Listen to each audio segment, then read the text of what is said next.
ফাঁসি চাই, রশিদ মেম্বারের ফাঁসি চাই।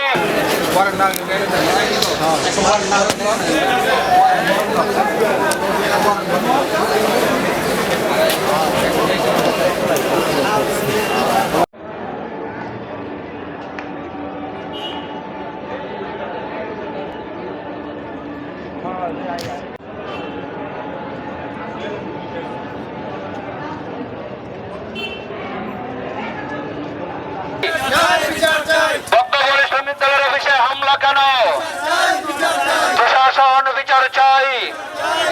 যে রশিদ মেম্বারের লোকজন এবং রশিদ মেম্বার ইন্ধনদাতা, এই রশিদ মেম্বার ফেসিস এবং ওনার নামে বৈষম্য বিরোধী মামলা আছে 4-5টা, এবং উনি বিগত দিনে গডফাদার ছিল বক্তব্য ইউনিয়নের।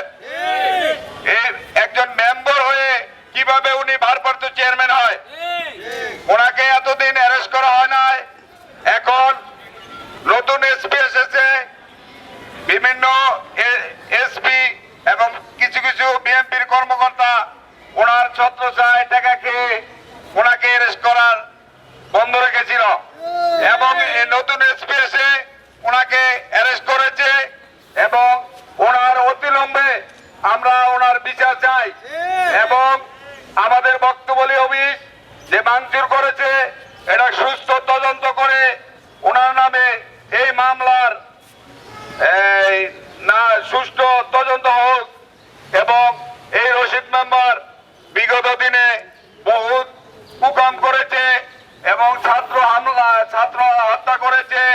এতে আমাদের বিএনপির অনেক লোকজনের নামে নাম দিয়েছে, এবং উনি লিস্ট বানিয়ে বিএনপির লোকজনকে হয়রানি করেছে।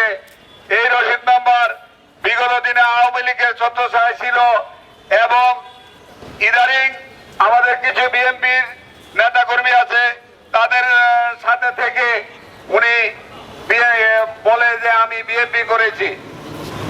এই রশিদ মেম্বারের অবিলম্বে বিচারের দাবিতে আমরা আজকে মানববন্ধন করেছি। ওনাকে রিমান্ডে নিয়ে